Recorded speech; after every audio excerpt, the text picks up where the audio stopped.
Hello, everyone, and welcome to Musing, music for the adventurous listener here on CJSW 90.9 FM in Calgary.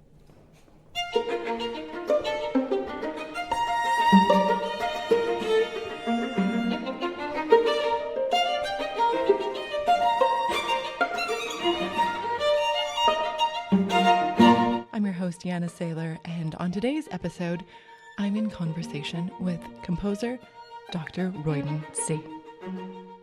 Chinese-Canadian composer Dr. Roydon Tse seeks to communicate to audiences from all backgrounds with music that reflects our lived experiences, inspired by the challenges posed by climate change, the complexities of grief, and the ever-evolving cultural tapestry of our world. His orchestral music has been performed by major orchestras including the Philadelphia Orchestra, Royal Scottish National Orchestra, Brussels Philharmonic, Hong Kong Philharmonic, Shanghai Philharmonic, Macau Orchestra, Toronto Symphony Orchestra, Vancouver Symphony Orchestra, the Edmonton, Winnipeg, and Kitchener-Waterloo Symphony Orchestras, the Esprit Orchestra, Tafel Music, and the Paris Opera and La Scala Orchestras.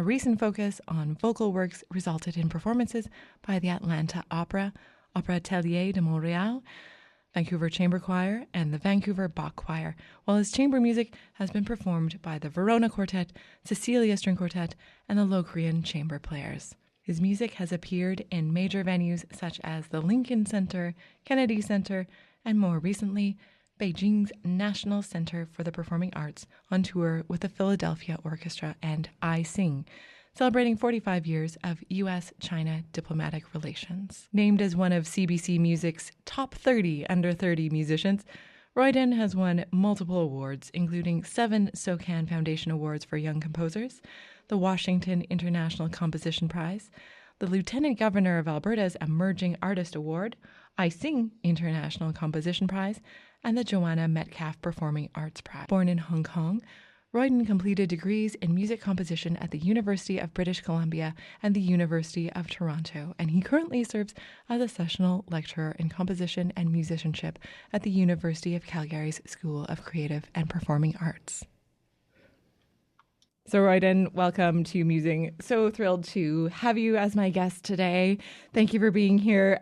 I just read off your very impressive bio and your commissions, awards, premieres all over the world.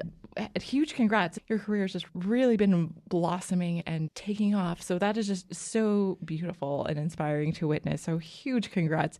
I'm going to start with a question that I often open interviews with.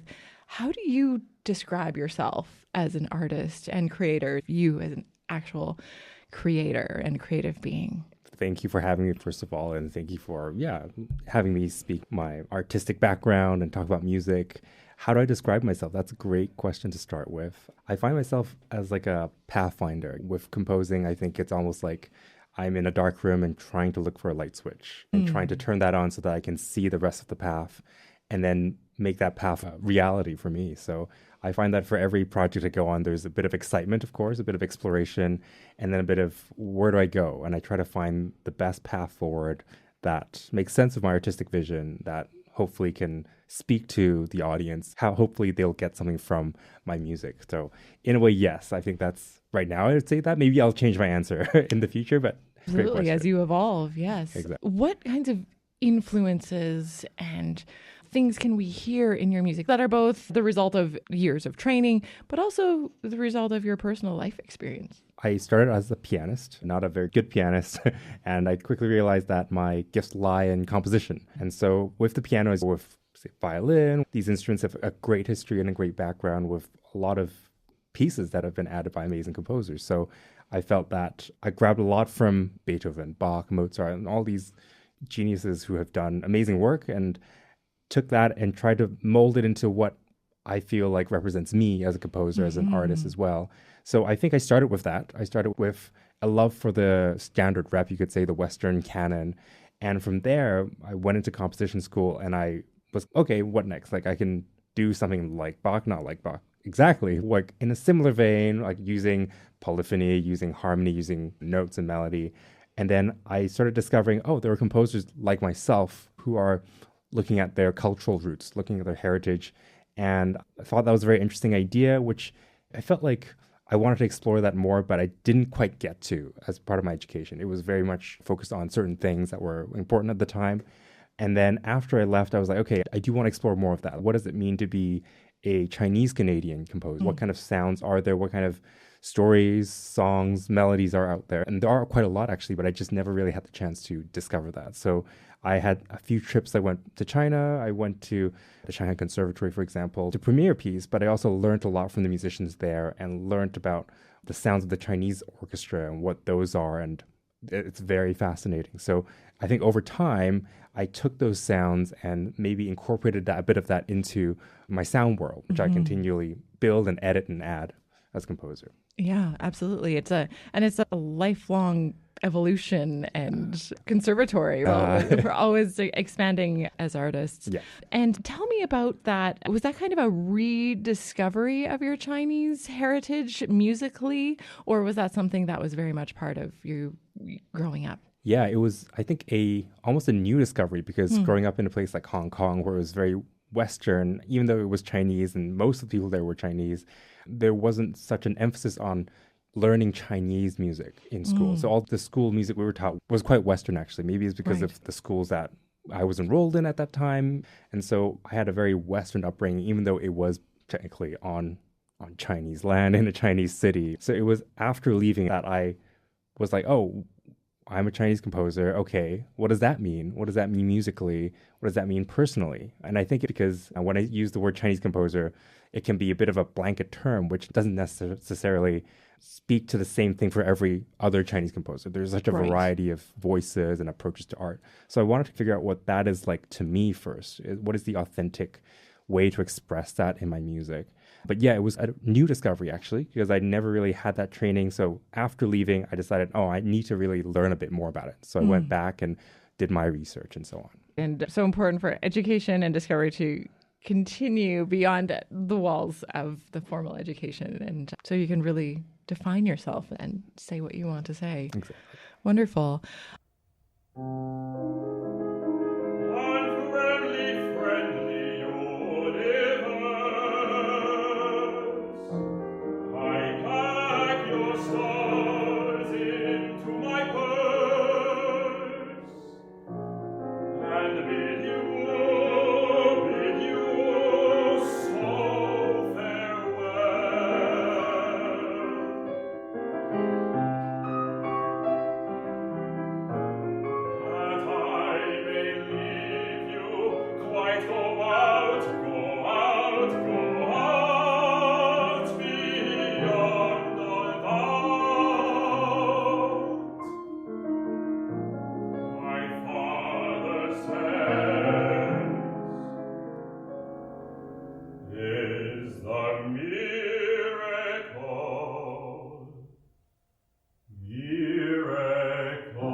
Until at last my hand in yours no more will change, though yours change on, change on.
Tell us about some of your current projects and collaborations and what we can listen for and watch for as you broaden your musical horizons.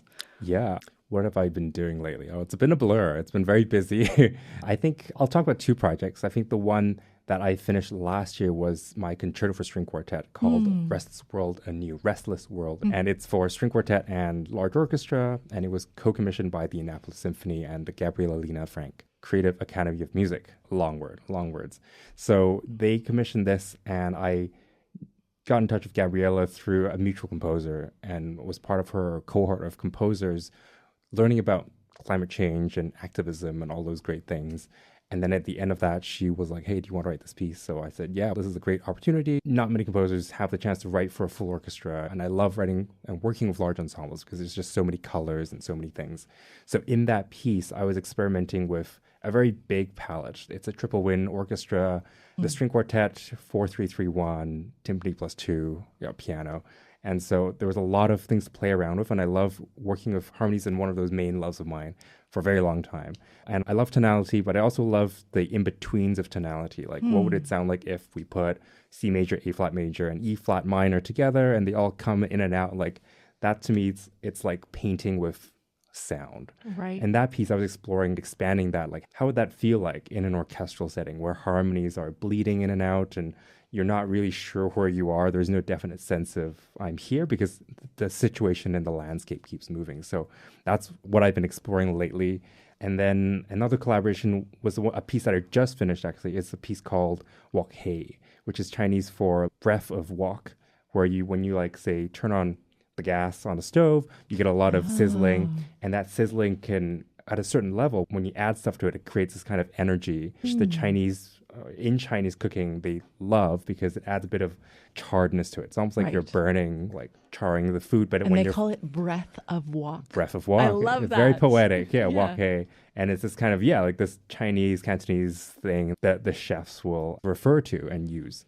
And so this piece was written for the Kensington Symphonia with Gailan Ensemble as a concertante for dizi, which is Chinese flute, and cello. So it's like a kind of duo concertante. And the cool thing is that they're bringing their ensembles together. So there's the string orchestra plus this kind of Chinese instrumentation with it. And again, like going back to my background as someone who wants to learn more about Chinese instruments, I've been learning about some of the Chinese instruments. I can't say I'm great at writing for them, but I've been learning. I knew how to write for Sheng through another project, and I knew how to write for Erhoof through another project. So this was a big project where I put together all these things I learned plus like string orchestra. And this is very interesting because I wanted to shape the narrative around this particular recipe. And this recipe was called mapo tofu. It's like the spicy tofu from Sichuan province. Oh, delicious. Yeah. Although I can't say I can cook it very well, but I wanted to turn that into something musically driven and using those instruments as ingredients and co-creators of this dish in this piece. So yeah, so that kind of happened in a very kind of short time frame after I finished that previous concerto. Oh, that's brilliant. This is a little bit unrelated, but this is where my brain goes. When I was conducting one of the Sistema orchestras back in Vancouver, we were in the middle of our concert and someone had the ingenious idea to order Chinese food to be delivered to them in the audience. So I just thought that was the best. I think maybe you need to incorporate might some get costly interactive. though. I don't know. Might need a grant for that. So that they can have that You can multi-sense experience. You can get takeout anywhere these days. So did they get it when the concert was happening? Yeah, so my a goodness. little bit of context. The Sistema program is on the east side of Vancouver, a little bit underdeveloped, but as far as like culturally, they weren't quite used to having like formal concerts. There was all kinds of beautiful other cultural events, but as far as like a formal sit-down orchestra concert, it was quite foreign to them. Right. And we were right in the heart of Chinatown and it smelled amazing. I couldn't wait for the concert to that's be great. over. And I was like, run out the door, grab some Chinese food. But what does that mean to have that ability now to fuse your two worlds together, your cultural world and this world of classical music that you've been so highly trained in? I think Bright Sheng might have said, where he says that as a Chinese American composer, he found that he had a spectrum of, quote, Chineseness, which is an interesting way to put it, right? Like he can turn up the Chineseness, or he can revert to a bit more kind of a balanced, nuanced approach, or he can go full just C major, E major tonality. Right. So I find that to be interesting because it's not a fixed identity, I feel. And just like every one of us, identity grows with time and with experience as we add things that we like and maybe take things that we don't like anymore. And I think that's the same with composition, where every project is a different one because we grow and the project is also different. So I find that as I learn more, I'm building a kind of a palette of different colors. Okay, it's not just red, green, and yellow anymore. It's red, green, and yellow plus 20 other things that I can use. So that's what I love about composition and creativity, is that we're just constantly able to bring things into this universe and build sound out of it and build different narratives and stories out of it. So yeah, I think that's what it means. It's about widening the kind of scope of expression, which is what I love, but also making that still accessible for people so that audiences can relate to it somehow and can find their way into the story and sound that I'm trying to express. And what is the reaction from your Chinese community to these hybrid works? We'll see, because this one's going to be premiered on June 1st. Okay. And so after that, there'll be a response. I don't know, actually, because I think it's interesting. Some of the performances that I have been with the Chinese community, most of them have been in more kind of traditional, say, concert, orchestral hall type situations where there might not have been like a lot of Chinese there, but there are a lot of kind of regular concert goers.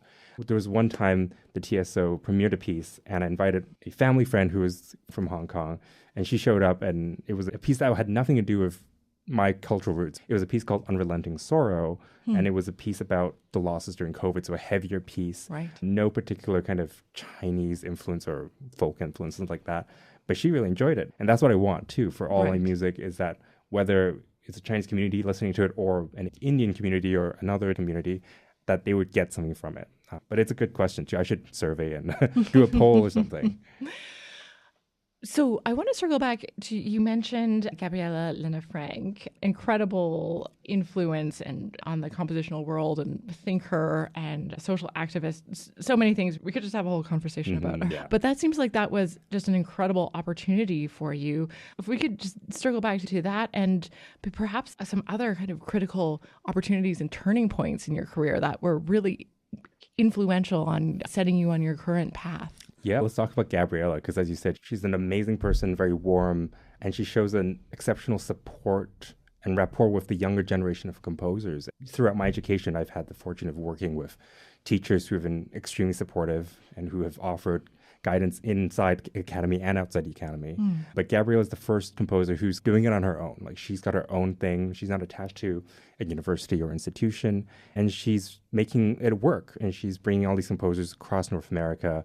First of all, she writes amazing music where she's found her voice after years of hard work and just refinement. And she's gotten to a stage in her career where she's working with the Met, she's working with the top orchestras in the world.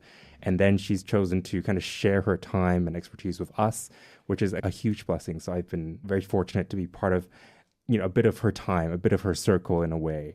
She has a deep passion for the environment. And so she lives in rural California. And over the last few years, it's been a place where fire has scarred the landscape. And she's one of those firsthand witnesses who's talking about it and wants us to also do something about it. And in my experience of Gabriella, she's always talking about how to speak for it, but not in a kind of prescriptive way. You need to go do this. She's opening up the different possibilities of speaking about it, but also creating a community with performers, like-minded artists and thinkers who can maybe come together and work something out. And so this was actually all during the pandemic as well. So she started the Academy a few years before the pandemic, and then it was during the pandemic that I joined her academy. So we did a lot of Zoom sessions, and then eventually went out to California to meet her and her kind of community. But yeah, again, a very pivotal time because I just finished my doctorate at that time. And after school, you had that kind of community. You had certain schedules and people you need to meet. And then after school, you're like, okay, what do I do now? I'm all free. And so meeting Gabriella and taking that path, journeying with her and her cohort, was a way to continue to build community, continue to learn about environment, learn about music and what it means to write music in today's. Fascinating. I think was the second part of your question was, were there other pivotal moments? Pivotal moments, influences, turning points that impacted your journey. Yeah, I can think of a couple. So I maybe should refine it. I need to narrow it down. One was in 2017, going back to China. So I came to Canada in 2007 with my family. We first moved to Edmonton, and I finished my high school there. And then I spent most of my time in Canada, not really traveling many places else. In 2017, I had this invitation to write a piece for the Shanghai Philharmonic, and they wanted an orchestral piece plus Chinese instruments. So I chose the Sheng, which is this bamboo handheld organ, basically. You blow into and you can create these amazing harmonic effects. I remember it was January 2017, I got the call. And then in November, they had the premiere. So I had 6 or 7 months to write the piece. And over the summer, as a break, flew to China.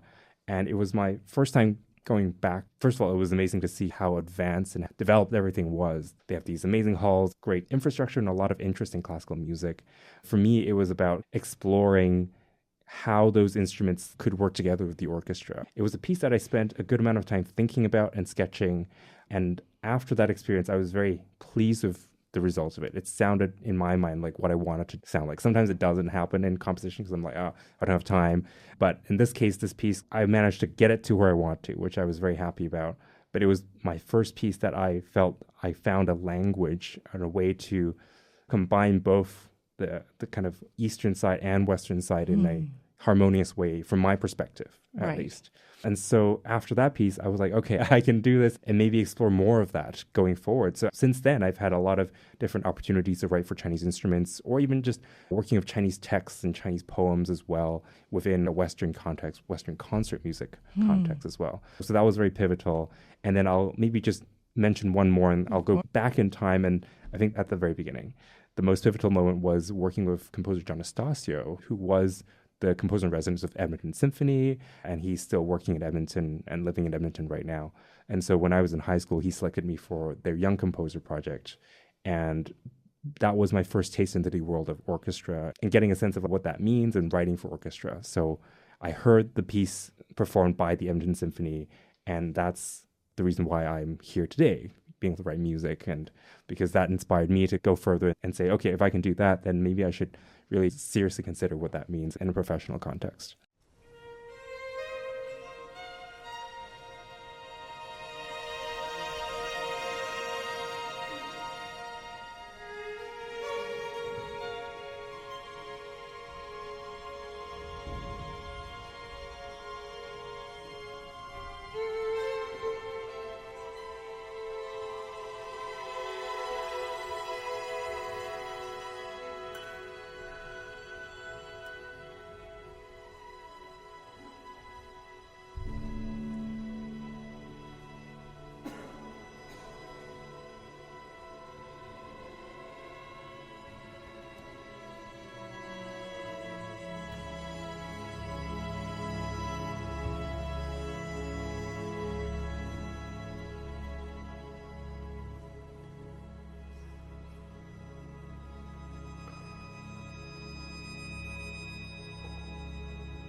You've touched on a couple of mentoring programs for composers. Can you tell us a little bit about what makes those so impactful and what are ingredients of really great composer mentorship? What are the components that make a great mentorship experience? I think it starts with the mentor being generous, willing to share their experience, kind and patient, right? Because when you're working with students and younger musicians, there's a lot of what am I doing? And students might be weak in one area but strong in another. I think as teachers, you got to be aware of that, be able to identify strengths and weaknesses, and then encourage those strengths to continue to be built, and then also be disciplined and a little bit critical, but in a kind of a firm way so that they can grow as a holistic person. So I think at different stages, you need different people, different mentors that will support you in your weaknesses. But I think in general, I find that the most impactful experiences were from people who are extremely generous, who are down to earth, who are willing to share their wealth of experience with younger, less experienced people like myself, both and are, I think, how in an academy setting, let's say it's in university and you're meeting with a professor in a classroom setting, but also outside of the classroom as people too, when you relate with professors and established composers and mentors. They are usually super generous people and are very supportive of everything that you do in and outside of the classroom. And so that's what I found to be the most impactful. And you are a professor at Dr. Roydon at I guess the you could call University me of that. Calgary. Yes, sure. So what kinds of things from your experience, both lived and compositionally, do you endeavor to pass on to your students? That's also a great question. What I aspire to pass on to my students? Well, what I think is what I've seen, and again, there are people who have a lot more teaching experience, and I'm just offering You're very young. my very brief teaching experience. But I see that every student has their own unique potential and their own unique interests and passions, which make them artists in their own right. And some people want to be teachers, some people want to be performers, and some people want to be composers. But they all bring a special kind of passion to that thing that makes them a teacher or composer or performer. For me, I try to identify that and encourage that as much as possible to say, look, you might not be strong in this area, but you're strong in this area, which is why you're an ideal person for this thing down the road you want to do. So I think just trying to identify what those students are interested in so I can find the right way to guide. And I think that's the main thing I want to do. And also I think talking about how to be a good musician as a professor, because what I taught it at U of C last year was composition and musicianship. And so they can be very general, musicianship especially, where we're like sight singing, we're doing rhythms, we're dictating harmony. And some of these things the students don't like to do. Which, fair enough. Not everyone loves dictation or like tonal progressions or whatever. But even if they don't love it, we can distill certain concepts from that exercise and say, okay, you don't like harmonic dictation, but here's what we can learn from it. We can learn and try to identify how notes work together, how they sound when there's a certain distance apart from each other, like intervals. And then once you are attuned to that, you might not become a musicianship teacher or might not become a theorist or composer. You can take that into your performance practice and be a better musician in a certain way, X, Y, Z. And then also just generally teaching them that music is not supposed to be perfect. Some of the best music is made by very imperfect people who are not perfectly in tune, and yet they manage to speak to hundreds and thousands of people. I think that's something that's important, especially in a school academic setting where grades are everything, where people want to be perfect, which is like you want to go to school and you want to achieve, but not at the expense, I think, of artistry and the essence of music, which I think is about communicating on a soul-to-soul basis with other people. And you don't need perfect intonation, you don't need perfect harmony or even perfect like anything. Just you can communicate just by being yourself with a few simple things. So I think it's always reminding students that yes, this is hard. You might not be perfect at this, but you don't need to be perfect at this to be a musician. And not just students. Everyone, yes, all of us. Yeah, we all at every stage, right? There's the pressure of we gotta deliver a certain product for commissioners, for performers, and then realizing that there's no such thing as the perfect piece. Even Beethoven made mistakes, and Beethoven had to rewrite and rewrite. What wise words for all of us to keep in mind. We're learning. Who are some of your most influential teachers?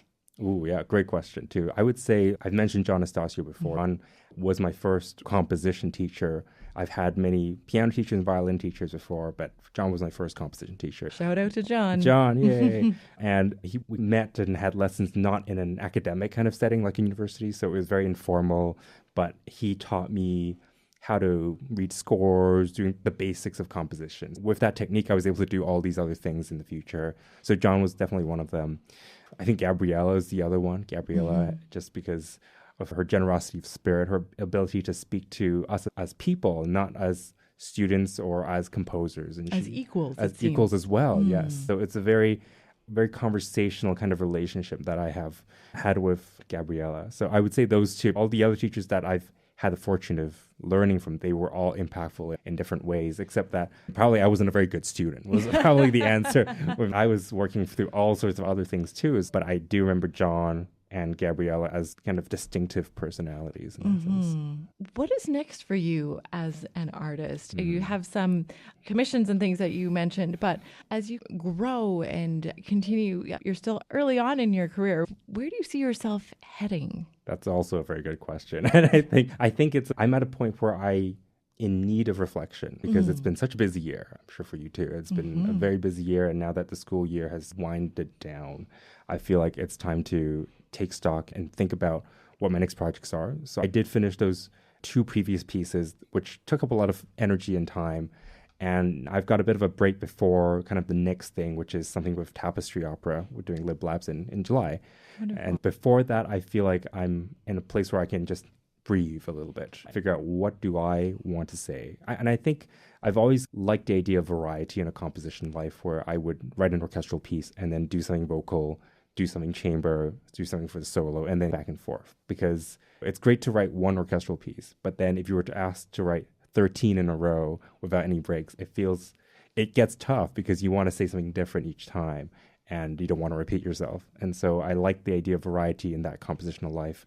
I'd also like the idea of space and rest in a life as well. And I feel like we all need to recharge and just take a deep breath. So that's where I'm going to head towards next, just rest. Yes.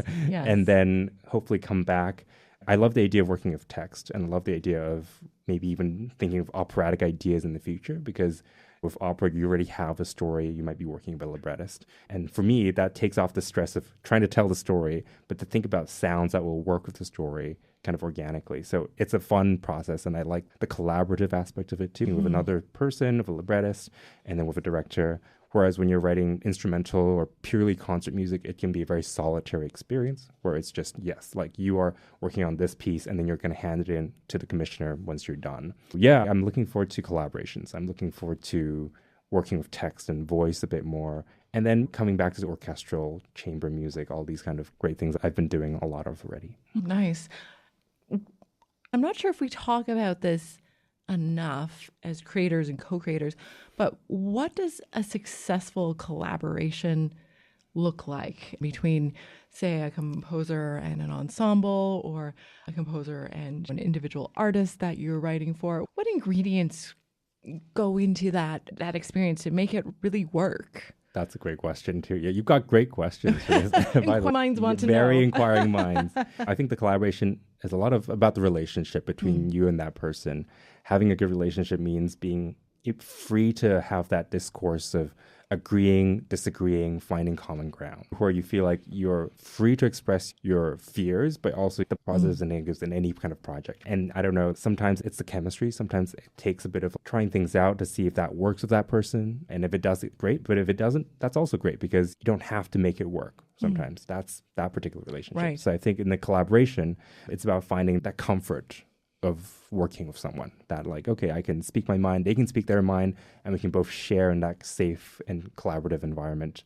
And then on top of that, I think if we can speak the same musical language or the same kind of emotional language, I think that's also important. I love working with poets. I love working with librettists who have a vision of something, and we don't necessarily talk in melody or harmony or specific musical things. We talk about color, or what's the kind of hue of emotion that we want to use. And I find that very exciting, because when you tell me, oh, I want this to be a darker, heavier scene, and then I've got musical ideas that I can go, oh, I can do this and this. We can both contribute our unique artistic techniques and skills to this unified story or color or message. So I think finding that language where we can talk freely and share ideas freely, I think that's, for me, the key of collaboration. You touched on a couple of things regarding the emotion and the humanity.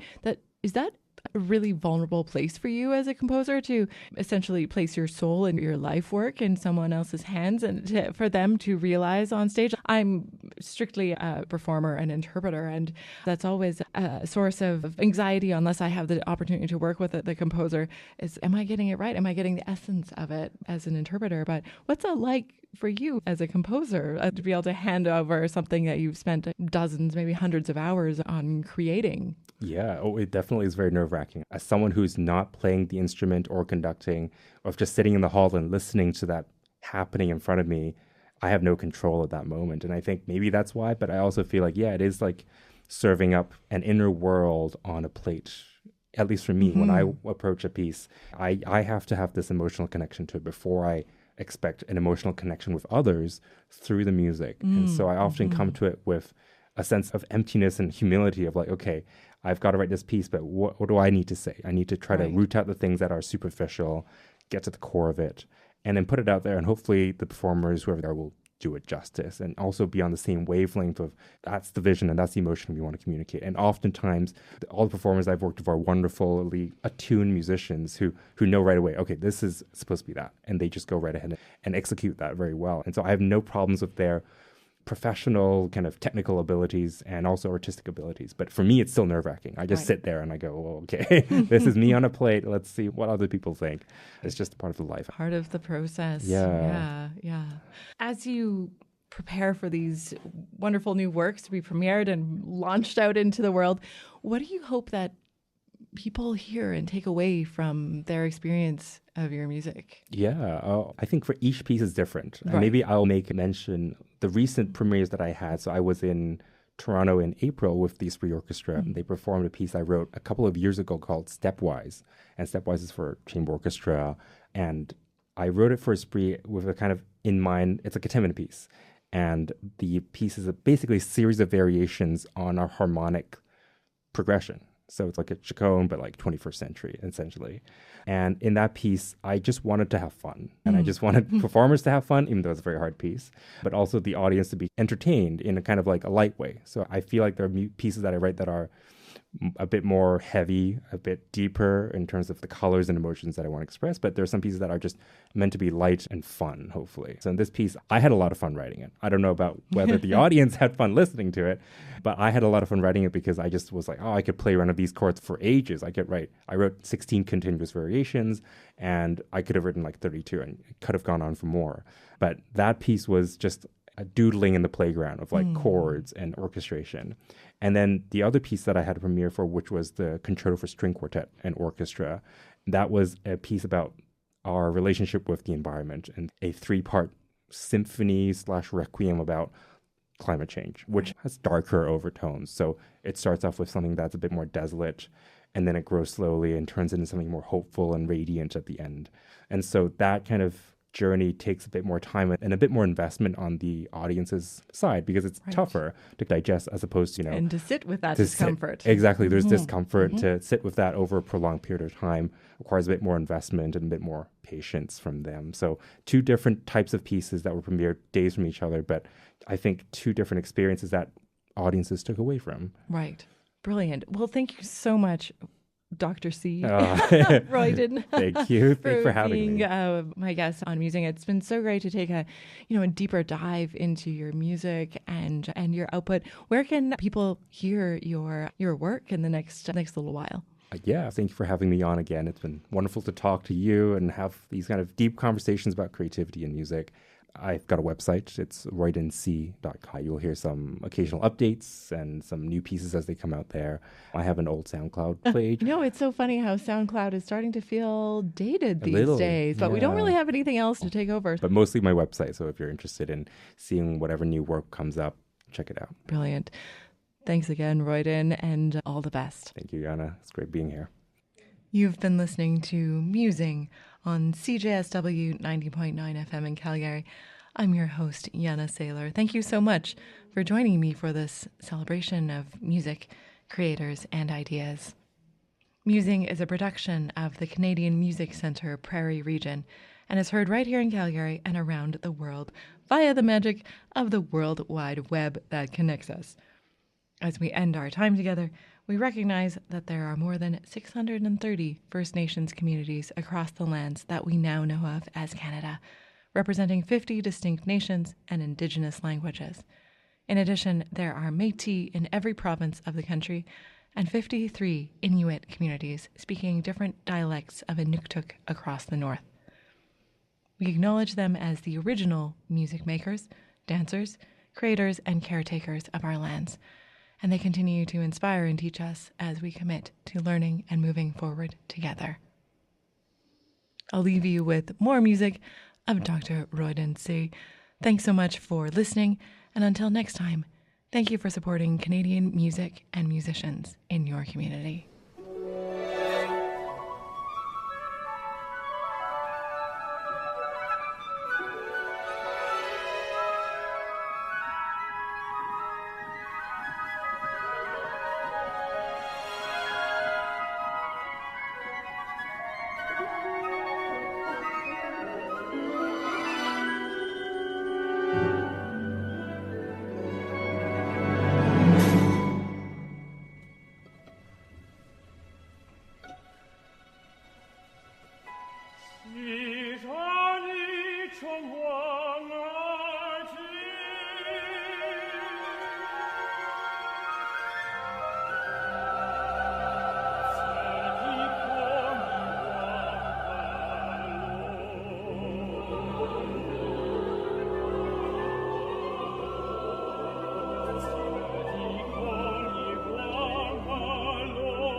Sheng,